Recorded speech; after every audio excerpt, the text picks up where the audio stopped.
चलो भाई शुरू करें। तीसरा अध्याय देखो, दूसरे अध्याय में कृष्ण ने दो बातें कही हैं, वो समझ लो। जो उनका डिस्पेयर और कष्ट विषाद था वो पहले अध्याय में था। दूसरे अध्याय में कहा कि भाई सांख्य योग एक ले लो, एक कर्म योग ले लो। ठीक है, आत्मा अमर है, अजर है, नाशवान नहीं है। तो यदि तुम यही मान करके युद्ध में रहोगे तो तुम्हें कोई पाप वाप लगने वाला है नहीं। यही तो है ना सांख्य योग। और दूसरा कर्म योग का कि आप अहंकार छोड़ दो, अपने लिए फल की चिंता छोड़ दो और पूर्ण निष्ठा और विश्वास के साथ तुम अपने कर्म को करते रहो तो आपका काम हो जाएगा। ठीक है, मोह ममता आसक्ति ये सब चीजें अलग हैं। तो जब कर्म योग आप करते हैं तो आप याद रखो कि सांख्य योग और कर्म योग ये दोनों जुड़ जाते सेकंड में। और वो कहते हैं कृष्ण कि कर्म से ज्ञान श्रेष्ठ है। तो आप ऐसा क्यों कह रहे हो हे कृष्ण कि मैं ऐसा युद्ध करूं? अभी भी कृष्ण समझा रहे हैं, समझ नहीं रहे बहुत। यही है ना, क्लियर? तो जब ऐसे प्रश्न पूछते हैं लोग तो ये बात तो तय है कि सीधे सीधे कृष्ण से प्रश्न पूछ रहे हैं कि आप कह रहे हो ज्ञान बड़ा कर्म छोटा, और आप हमसे कर्म वो करवा रहे हो जो हमें करना नहीं चाहिए। ऐसा प्रश्न पूछने की हिम्मत यदि अर्जुन में, तो अर्जुन में समझदार तो है। ऐसा नहीं कि अर्जुन समझदार नहीं है। ठीक है, और इसीलिए ये जो तीसरा अध्याय है ये कर्म योग के बारे में ही बात करता है। क्योंकि आप चाहे कितने भी ज्ञानी क्यों ना हो, आपके कर्मों से आपके ज्ञान का पता लगता है। आपके कर्मों से आपके ज्ञान का पता लगता है, ये आप ध्यान रखिएगा। तो जब आप कर्म करोगे तो सीधी सी बात है कि आपके लिए बड़ा इंपॉर्टेंट हो जाएगा। तो जो कर्म योग है ये अपने आप में अद्भुत है। ठीक है, तो आप जब अपनी ड्यूटीज को करते हो कर्म योग में तो क्या क्या चीजें होनी चाहिए? सेल्फलेसनेस होनी चाहिए, निस्वार्थ भाव से। आप फल की इच्छा ना करें, यह भी निस्वार्थ भाव है। तो इसमें उन्होंने कर्म और धर्म के संबंधों की चर्चा की तीसरे अध्याय में, रिलेशंस बिटवीन कर्म एंड धर्म। और इसके अलावा उन्होंने दिया है कर्म और ज्ञान के मध्य संबंध को। और इसीलिए भगवत गीता का तीसरे अध्याय का 8वां श्लोक आपके लिए महत्वपूर्ण हो जाता है, जिसमें वो कहते हैं नियतम कुरु कर्म, नियतम कुरु कर्म त्वम कर्म जायो ह्यकर्मणः। नियतम कुरु कर्म त्वम कर्म जायो ह्यकर्मणः शरीर यात्रापि चते न प्रसिद्धेद कर्मणः। मतलब क्या है? आप अपने को जो काम दिए गए हैं उन कार्यों को करिए, क्योंकि अक्रियाशीलता से कर्म करना ज्यादा श्रेयस्कर है। आपको काम दिया गया, आपको वो समझ में नहीं आ रहा है, अच्छा नहीं लग रहा हमको, आपको आपके बॉस ने कहा ये कर लो, एक पॉलिसी बनाई गई और उस पॉलिसी पे आप सहमत नहीं हो, लेकिन आपने जब नौकरी की है तो वो करना तो पड़ेगा, और आप निष्क्रिय हो जाओ, नहीं है हम तो नहीं करेंगे। तो कृष्ण कहते हैं निष्क्रियता से श्रेष्ठ कर्म करना है। Action is better than inaction. क्योंकि यदि आप क्रिया नहीं करोगे, कर्म नहीं करोगे, तो आप अपना शरीर नहीं संभाल पाओगे, तो आप अपने पद को क्या संभालोगे, आप अपने काम को क्या संभालोगे, आप युद्ध कैसे संभालोगे? तो ये संसार एक युद्ध है और जब आप कोई प्रशासनिक अधिकारी बनते हो तो यह भी युद्ध है, और इस युद्ध में आपका कर्म भाव यह बहुत जरूरी है। कर्मठता होनी चाहिए, निष्कर्म नहीं होना चाहिए, इनएक्शन नहीं होना चाहिए, अकर्मण्यता नहीं होनी चाहिए। तो क्या कह रहे हैं, action is essential for life.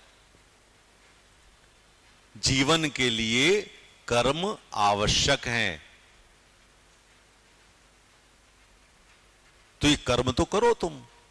यही बात उन्होंने गीता के 3 अध्याय के 8वें में कही, जो आज आपके लिए बहुत महत्वपूर्ण है। आज आप छात्र हो, कई बार आपको लगता है यार ये विषय मजा नहीं दे रहा है, यार ये क्यों सिलेबस में रख दिया गया, लेकिन रखा तो गया है। आप उसको ना पढ़ो तो क्या होगा, कुछ नहीं होगा। फल की इच्छा नहीं भी चाहो तो फल की इच्छा तो तुम्हारे मन में है अभी फिलहाल, लेकिन कुछ होगा नहीं फिर, क्योंकि यदि हम कर्म ना करें तो हम खाना भी नहीं खा पाएंगे। खा पाएंगे क्या?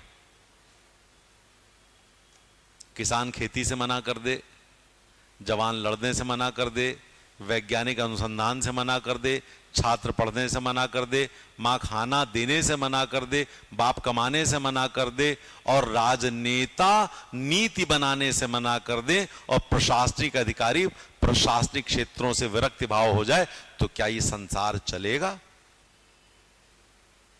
ये संसार ही नहीं चलेगा। तो सबके अपने अपने कर्म हैं। आप पिता हैं, आपके कर्म हैं, आप पुत्र हैं, आपके कर्म हैं, आपके पुत्री आप कर्म है, आपका समाज के प्रति उत्तरदायित्व तो आपका कर्म है। और जब तक आप अपने कर्मों के साथ, अपने कर्तव्यों के साथ निष्ठा युक्त होकर के अपने कार्य नहीं करेंगे, तब तक आप ना तो सफल होंगे और ना ही आपकी कीर्ति बढ़ेगी।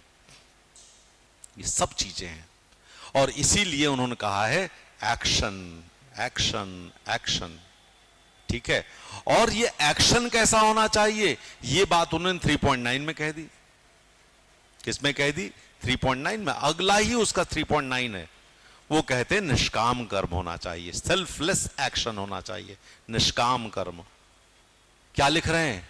याज्ञार्थ कर्मणो नियंत्र लोकोयम कर्म बंधनः तदर्थम कर्म कौन्तेय मुक्त संगः समाचर। कौन्तेय मतलब फिर वही अर्जुन को कहते हैं।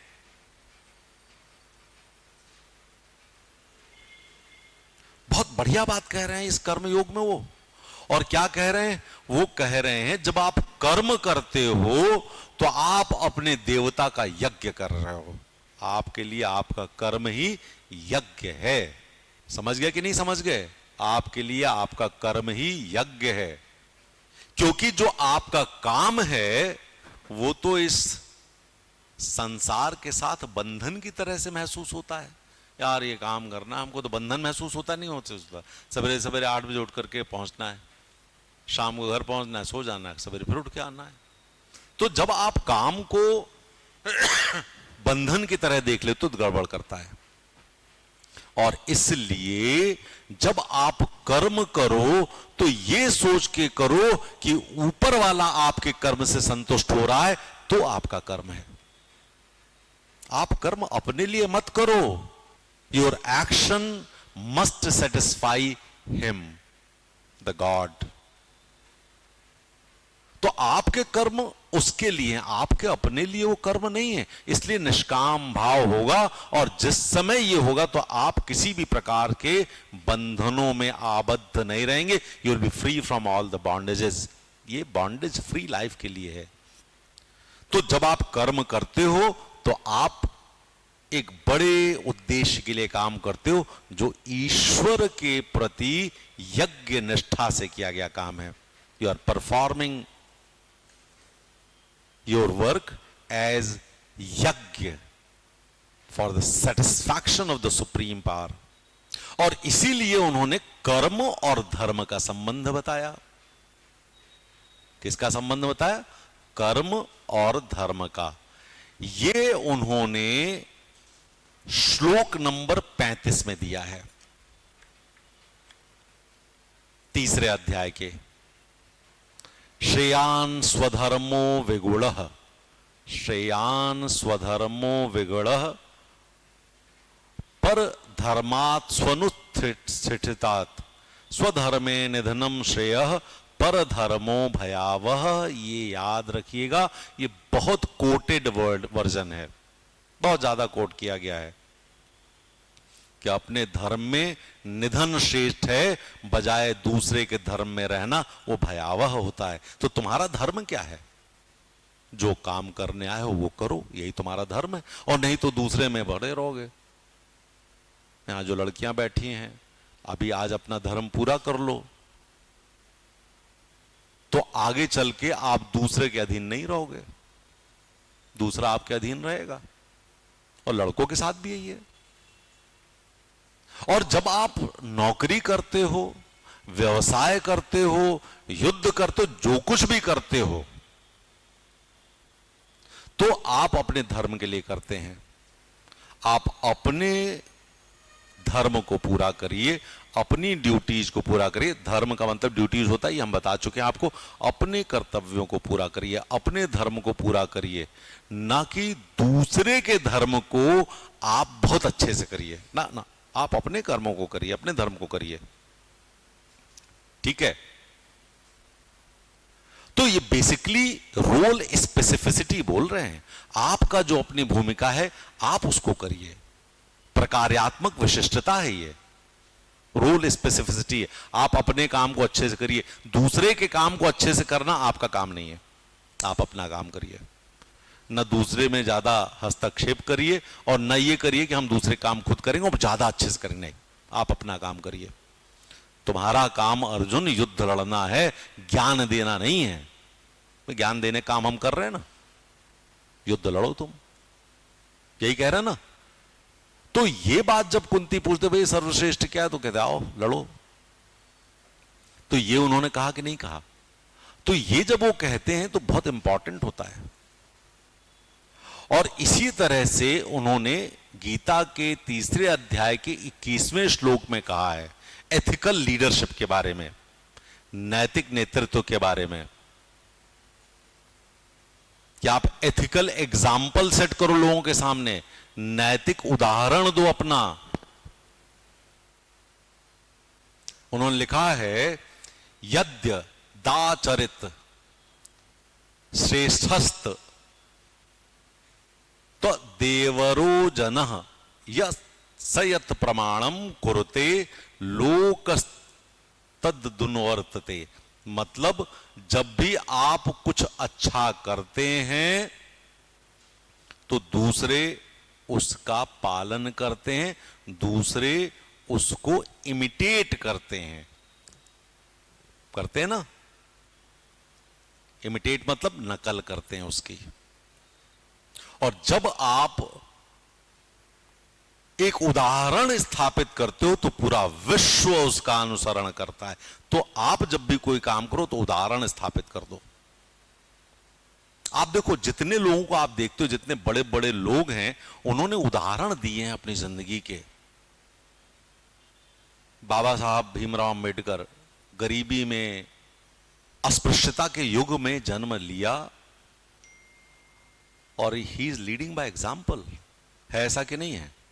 ये एग्जाम्पल है ना हमारे पास। गांधी जी बड़े परिवार में बैरिस्टर हो गए, नौकरी अच्छी कर ली, लेकिन आधी धोती में पूरी जिंदगी काट दी। उदाहरण दिया ना कि हम जनता के साथ, आपके साथ, आपके दुखों में जुड़े हुए, मेरी करुणा है आपके साथ।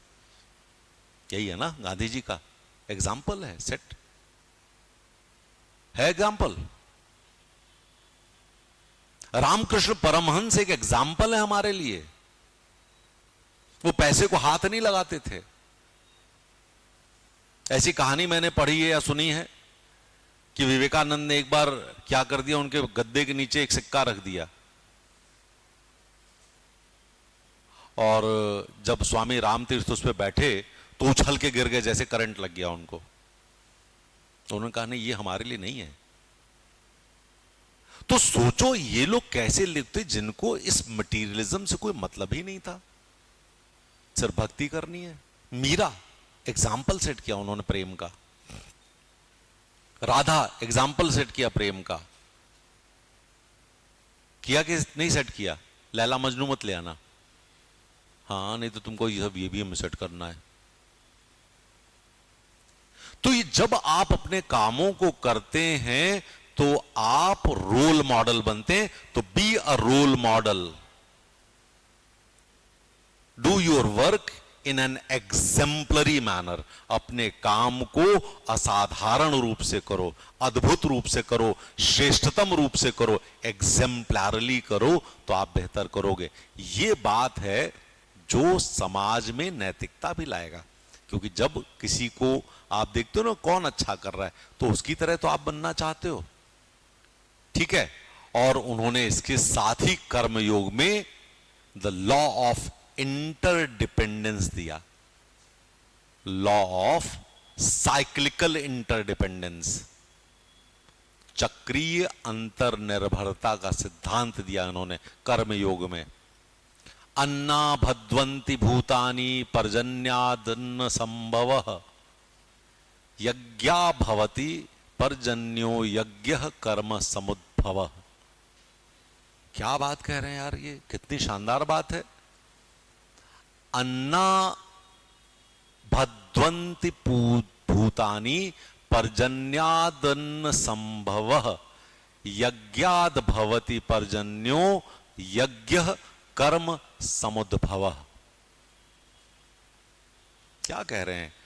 हर एक व्यक्ति, भूतानी मतलब व्यक्ति, अन्नाद भवंती मतलब हर एक व्यक्ति भोजन पर निर्भर है, और भोजन वर्षा पर निर्भर है, और वर्षा यज्ञ पर निर्भर है, और यज्ञ हमारे कर्तव्यों से उत्पन्न होता है, हमारे कर्मों से उत्पन्न होता है। सब कुछ जुड़ा हुआ है। जुड़ा हुआ है कि नहीं जुड़ा हुआ है? अन्न, ठीक है, वृष्टि, फूड, रेन, ठीक है, यज्ञ। और यज्ञ डिपेंडेंट ऑन प्रिस्क्राइब्ड ड्यूटीज,